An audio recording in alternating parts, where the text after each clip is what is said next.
Hello viewers, welcome to school of engineering BD. Power system সাবজেক্টের দ্বিতীয় basic ক্লাসে আপনাদেরকে জানাই স্বাগতম। তো আজকে আমরা দেখব একটি জেনারেশন সাবস্টেশন থেকে কিভাবে একটি 132 কেভি বাস পর্যন্ত পাওয়ার আসে, বাস্তবে কিভাবে আসে, সিঙ্গেল লাইন ডায়াগ্রামে সেটিকে কিভাবে কনভার্ট করতে হয়, এবং ফাইনালি আমাদের বই পুস্তকে যে সিঙ্গেল লাইন ডায়াগ্রামগুলো দেওয়া আছে সেটি পর্যন্ত কিভাবে যাব সেটি দেখব। চলুন দেখে নিই তাহলে আজকের ক্লাস। তো দেখুন, এখানে আমরা একটা অল্টারনেটর দেখতে পাচ্ছি। এটি হচ্ছে একটা অল্টারনেটর, অর্থাৎ একটা 3 ফেজ অল্টারনেটর যেখানে বিদ্যুৎ তৈরি হয়। এই অল্টারনেটরটা কোনো একটা প্রাইম মুভার দ্বারা ঘোরানো হচ্ছে। তো আমরা সেই সাবজেক্টে যাচ্ছি না, সেটি আমরা যখন জেনারেশন করব তখন কিভাবে এই অল্টারনেটরটাকে ঘোরানো হবে, অর্থাৎ কোন পদ্ধতি দিয়ে ঘোরানো হবে সেটি দেখব। তো আজকে আমরা যেটি দেখছি এই অল্টারনেটরের আউটপুট সেকশন নিয়ে, অর্থাৎ এটাকে যেভাবেই ঘোরানো হোক না কেন, ঘোরানোর ফলে যে বিদ্যুৎটুকু তৈরি হচ্ছে সেই বিদ্যুৎকে আমরা আমাদের জাতীয় গ্রিডে কিভাবে কানেক্ট করব সেটি দেখছি। দেখুন, অল্টারনেটরের এটি হচ্ছে আর ফেজ, এটি আমরা ধরে নিব ওয়াই ফেজ, এবং এটি হচ্ছে বি ফেজ।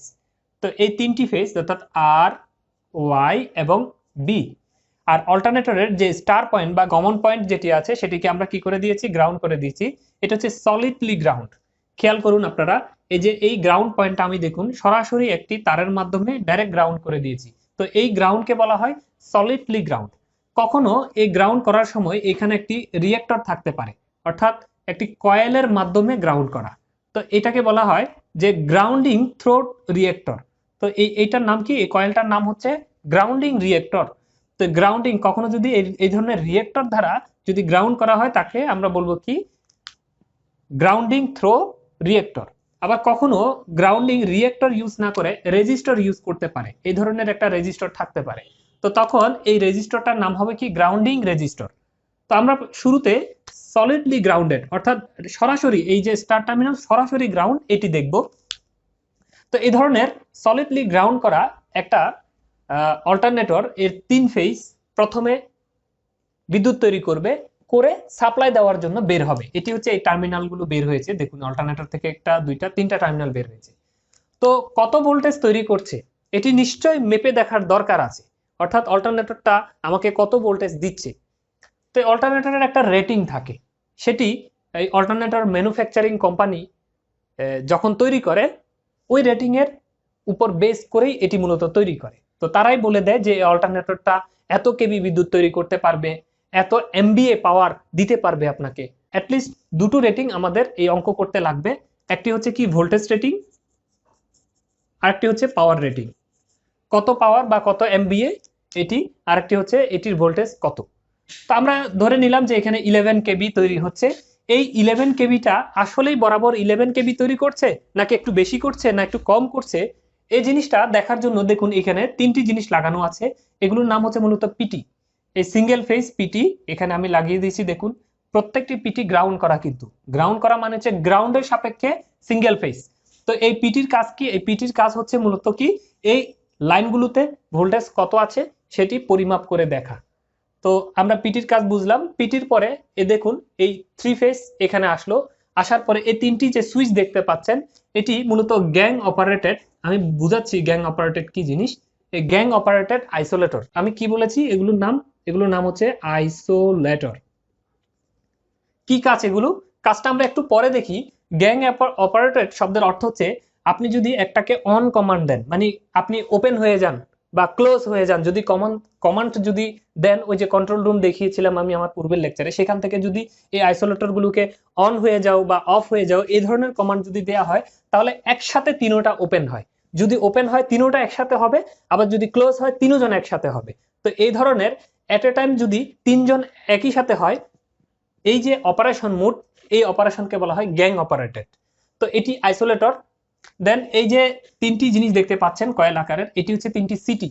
কেন সিটি, এই লাইন দিয়ে কত কারেন্ট যাচ্ছে সেটি পরিমাপ করার জন্য এই সিটি ইউজ করা হয়েছে। তাহলে এগুলো হচ্ছে কি সিটি, মূলত না, এগুলো হচ্ছে সিটি। আচ্ছা, দেন পরবর্তীতে এই যে বক্স আকারে যেটি দেখতে পাচ্ছেন এটি হচ্ছে সার্কিট ব্রেকার।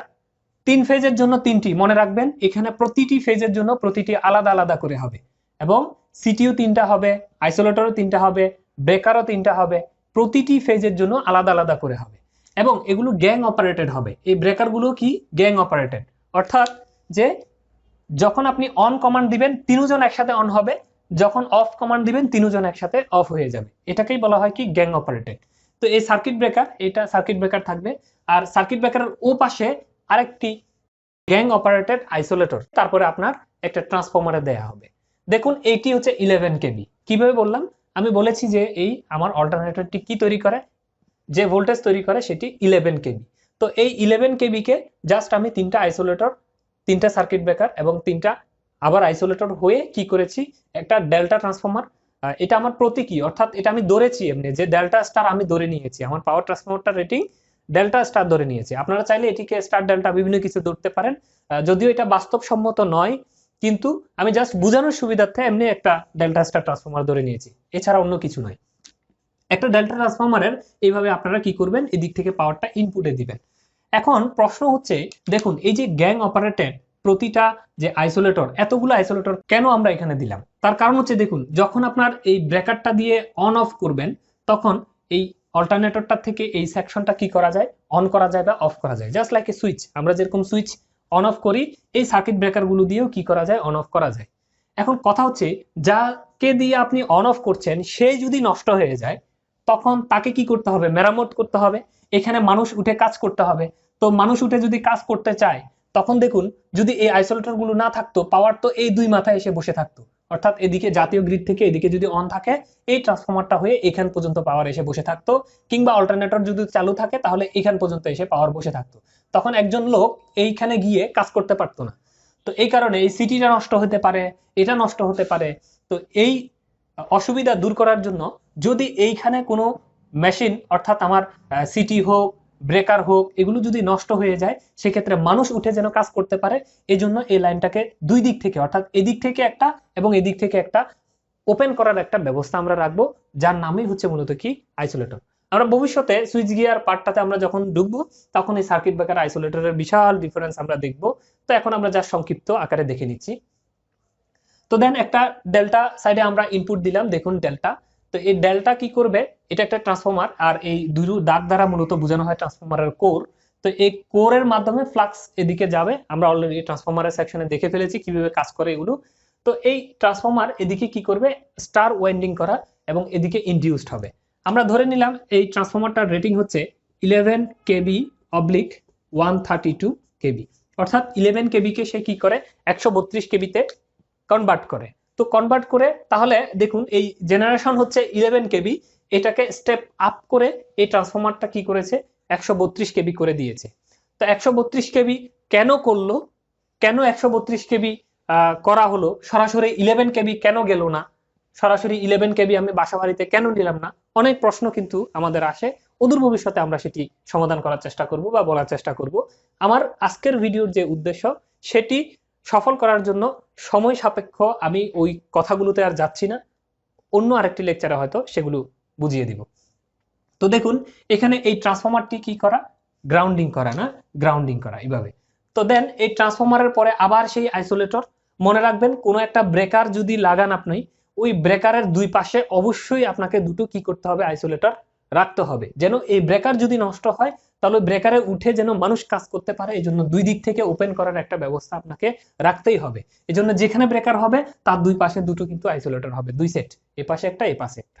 তো দেখুন এগুলো সবগুলোই গ্যাং অপারেটেড, এই ব্রেকার গুলো, আইসোলেটর গুলো, এবং এখানেও কত কারেন্ট যাচ্ছে সেটি মেজারমেন্ট করার জন্য সিটি রয়েছে, সিটি।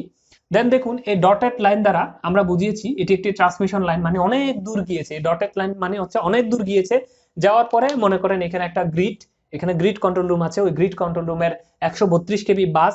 দেখুন এইভাবে তিন ফেজ, কিন্তু বাস মানে মূলত তিনটি তার হবে, এখানে বড় বড় মোটা তার হবে, ওই তারগুলোতে গিয়ে কি করবে, কন্ডাক্টরে গিয়ে এগুলো ইন হবে, রেড ফেজে রেড ফেজটা হবে, ইয়েলো ফেজে ইয়েলোটা হবে, ব্লু ফেজে ব্লুটা হবে। এইভাবে তিন ফেজে তিনটি বাসে উঠে গিয়েছে, কেউ কারোর সাথে লাগবে না, কিন্তু লাগলে কিন্তু এখানে ফ্লাশিং হয়ে যাবে। তো দেখুন এখানে একটি গুরুত্বপূর্ণ জিনিস, এই জিনিসটি কি, এটি হচ্ছে এলএ, লাইটনিং অ্যারেস্টার বলা হয়, না এটার নাম হচ্ছে লাইটনিং অ্যারেস্টার। অর্থাৎ ট্রান্সমিশন লাইনের শুরুর প্রান্ত, মানে সাবস্টেশন থেকে সে বের হয়েছে, মনে করুন এটা একটা জেনারেটিং স্টেশন থেকে 132 কেবি হয়ে সে বের হয়ে চলে গেছে, এই যে অনেক দূর চলে যাচ্ছে ডটেড লাইন দিয়ে। তো বের হয়ে যাওয়ার মুহূর্তে আবার আরেকটা গ্রিডে ঢুকার মুহূর্তে এই দুইখানেই কি থাকবে, আপনার লাইটনিং অ্যারেস্টার থাকবে, বা সার্চ অ্যারেস্টার বলে অনেকে এটিকে। তো আমরা ভবিষ্যতে দেখব লাইটনিং অ্যারেস্টার এবং সার্জ অ্যারেস্টারের ভিতরে ডিফারেন্স আছে, কোনটি কিভাবে কাজ করে আমরা দেখব। তবে আজকে শুধু আমরা একটু জেনে রাখি যে দুটো লাইটনিং অ্যারেস্টার সাবস্টেশনের শুরুতে এবং শেষে বসানো হয়। কেন? এই ট্রান্সমিশন লাইনটা যখন আপনার শহর, নগর, বন্দর অতিক্রম করে, দূর দূরান্ত অতিক্রম করে যখন যাবে, তখন দেখা যাচ্ছে আপনার রাস্তার মধ্যে বিভিন্ন বজ্রপাতের সম্মুখীন হতে পারে। যখন আপনার শার্টস তৈরি হবে, লাইটনিং শার্টস, সেটার সম্মুখীন হতে পারে। সম্মুখীন হলে সেই অতিরিক্ত ভোল্টেজ যেন এই তারের মাধ্যমে আমার সাবস্টেশনে এসে এই ব্রেকার ট্রেকার এগুলোকে ফুটিয়ে উড়িয়ে দিতে না পারে। এজন্যই সাবস্টেশনে ঢুকার আগেই সে যেন মাটিতে চলে যেতে পারে, এই জন্য সাবস্টেশনের শুরুতেই লাইটনিং অ্যারেস্টার, এবং এদিক থেকে এদিকের সাবস্টেশনের শেষের দিকেও কি করতে হয়, লাইটনিং অ্যারেস্টার, যেন উল্টা দিকে আবার এদিকে না ঢুকতে পারে, এই জন্য এখানে একটি লাইটনিং অ্যারেস্টার দেওয়া হয়। আর সাবস্টেশনের প্রোটেকশনের জন্য আমরা অদূর ভবিষ্যতে আরো বিস্তারিত দেখবো জিনিসগুলো, আপাতত শর্টকাটে দেখে নিচ্ছি। তো লাইটনিং অ্যারেস্টার দেওয়ার পরে এখানে আবার সেম দেখুন, সেম অ্যারেঞ্জমেন্ট, একটি ব্রেকার থাকবে অপারেশনের জন্য, অন অফ করার জন্য, আর ব্রেকারের দুই পাশে দুটো আইসোলেটর থাকবে, আবার সিটি একটি থাকবে। দেন এরকম একটা 132 কেবি বাসে গিয়ে এই পাওয়ারটা ইন করবে। এখানে খেয়াল করে দেখুন, আর ওয়াই বি তিনটিকেই ইন্ডিভিজুয়ালি আপনাকে নিতে হচ্ছে, এবং মনে রাখবেন এটি হচ্ছে বাস্তব চিত্র। আপনি যদি কোথাও ভবিষ্যতে ছাত্রত্ব শেষ করে কর্মক্ষেত্রে যদি প্রবেশ করেন, তাহলে বাস্তবে গিয়ে আপনাকে এই কাজগুলোই করতে হবে। অ্যাজ এ ইলেকট্রিক্যাল ইঞ্জিনিয়ার এই কাজগুলোই আপনার জন্য জেনে রাখা জরুরি, যে কিভাবে জেনারেশন স্টেশন থেকে শুরু করে আপনার একটি বাসে পাওয়ার উঠতেছে, কিভাবে কোনটি কি কি কাজ করছে। যাই হোক, আমি ভবিষ্যতে আরো বিস্তারিত বোঝানোর চেষ্টা করব, আমার আজকের উদ্দেশ্য অন্যটি। তো এইভাবে তিনটি ফেজ একসাথে ঢুকছে। দেখুন, এখন যদি আমি বলি আপনাকে যে আপনি তো শুধুমাত্র একটা জেনারেশন থেকে এইভাবে একটা বাস এঁকেছেন, তো আমার তো দরকার যে 50টা জেনারেশন থেকে এইভাবে আঁকবেন, আর 100টা জায়গায় চলে যাবে, একটা দিনাজপুর যাবে, একটা কুড়িগ্রাম যাবে, একটা মংলা যাবে, এইভাবে করে আপনি অনেকগুলো নেটওয়ার্ক আঁকবেন। তখন এভাবে বাইরে তিনটা জিনিস এভাবে দিয়ে দিয়ে আঁকা কি আসলেই সম্ভব? তখন সার্কিটটা হয়ে যাবে এত বড়, এত বেশি, যে আপনি এটা কিছুই বুঝবেন না, পাগল হয়ে যাবেন। এদিক থেকে শুরু করলে ওইদিকে গিয়ে থামা শেষ হয়ে যাবে। তো এই কারণে এই অসুবিধা দূর করার জন্য এই তিনটা যেহেতু সেম জিনিস, দেখুন তিনটাই তো ব্রেকার, আবার তিনটাই সিটি, তিনটাই আইসোলেটর, সবগুলোতেই তো সেম জিনিস, তাই না? এই জন্য তিনটাকে আমরা করছি কি, সিঙ্গেল একটা লাইনে কনভার্ট করেছি। খেয়াল করুন, আমি এখানে যা এঁকেছি তাই কিন্তু এটি। তো এটাকেই বলা হয়, এটা হচ্ছে 3 লাইন ডায়াগ্রাম, আর এটি হচ্ছে 1 লাইন ডায়াগ্রাম বা সিঙ্গেল লাইন ডায়াগ্রাম বলে। 1 লাইন ডায়াগ্রাম বা সিঙ্গেল লাইন ডায়াগ্রাম, এই সেম জিনিসটি এখানে দেখুন। দেখুন এটি সেই জেনারেটর, দেখুন জেনারেটর সলিডলি গ্রাউন্ড করা, এই যে দেখুন এখানে গ্রাউন্ড করা সলিডলি। যদি এখানে রেজিস্টর থাকতো তাহলে এখানে একটা রেজিস্টর থাকতো, যদি এখানে রিয়েক্টর থাকতো এখানে একটা রিয়েক্টর দেখা যেত। তাহলে একটা জেনারেটর সলিডলি গ্রাউন্ড করা। দেন দেখুন প্রথমে কি এক সেট আইসোলেটর পেয়েছে না, এই তিনজনকে না এঁকে আমি একটা লাইন দিয়ে বুঝিয়ে দিব যে হ্যাঁ এখান থেকে বাস্তবে হচ্ছে তিনটা, কিন্তু আমি বুঝার সুবিধার্থে যেহেতু তিনটা আমি বারবার আঁকতে পারছি না, এই জন্য আমি করব কি একটা করে এঁকে দিব। একটা দেখলে আমি বুঝে যাব ও এখান থেকে তিনটা লাইন চলে গিয়েছে। তো এইভাবে দেখুন, প্রথমে কি পড়েছে, একটা আইসোলেটর, এই একটা আইসোলেটর, তারপরে একটা সার্কিট ব্রেকার, দেখুন একটা সার্কিট ব্রেকার, আমি সিটি গুলো আর দেখাচ্ছি না এখানে। দেন আবার আইসোলেটর, এই যে দেখুন আবার আইসোলেটর। দেন একটা ডেল্টা স্টার ট্রান্সফর্মার, তাহলে একটা ট্রান্সফর্মারের সিম্বল দিবেন, যে পাশটা ডেল্টা থাকবে ওই পাশে দেখুন ডেল্টার সিম্বল দিবেন, যে পাশে স্টার থাকবে সে পাশে স্টার। এবং স্টার কি গ্রাউন্ড করা? জি গ্রাউন্ড করা, তাহলে এইভাবে স্টার গ্রাউন্ডেড অবস্থায় দেখাবেন। দেন দেখুন isolator, breaker, isolator, that is the isolator, breaker and isolator, that is the transmission line, এই যে ট্রান্সমিশন লাইন, আবার আইসোলেটর, ব্রেকার, আইসোলেটর, দেন এই যে দেখুন আইসোলেটর, ব্রেকার, আইসোলেটর, দেন এই যে এখানে তিনটা তারের একটা বাস, তাহলে আমরা সিঙ্গেল একটা দিয়ে দিব, তার নাম কি বাস। দেন দেখুন এই বাস থেকে একজন গ্রাহককে পাঠাতে হবে, বা কোনো একটা লাইন অন্যদিকে চলে যাবে, বা অনেকগুলো লাইন চলে যাবে, তো আমরা জাস্ট একটা লাইন দিয়ে বুঝিয়েছি। তো সেম ভাবে এই দেখুন, এই একটা আইসোলেটর, ব্রেকার, আইসোলেটর দিয়ে এখানে সিটি, পিটি ইত্যাদি লাইটনিং অ্যারেস্টার থাকবে, এগুলো আমি আর দেখাচ্ছি না। এগুলো হয়ে একটা ফিডারে, ফিডার মানে হচ্ছে যে কোনো একটি লাইনে পাঠিয়ে দিলেন। মনে করেন আপনি ঢাকা থেকে কুমিল্লার দিকে একটি লাইন পাঠিয়ে দিলেন, ধরুন এটি ঢাকার একটা বাস, একটা ঢাকার গ্রিড অফিসের একটি বাস, সেখান থেকে আপনি কুমিল্লার দিকে একটি লাইন পাঠালেন। তো এই লাইনটাই ধরুন আমরা ধরে নিয়েছি কি ফিডার 1। তো দেখুন এই বাসটাকে এইভাবে তিনটা তার না এঁকে একটা তার, এই যে আইসোলেটর, ব্রেকার, আইসোলেটর দিয়ে ফিডার 1 এর দিকে কি চলে গিয়েছে।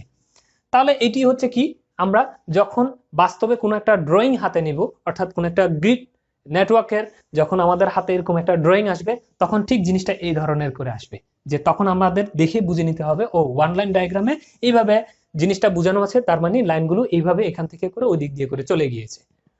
দেখুন যখন আমরা বইয়ের পৃষ্ঠা উল্টাবো, দ্যাট মিনস আমাদের অঙ্ক করতে গিয়ে পাওয়ার সিস্টেমে, তখন এই জিনিসটাও পাবো না।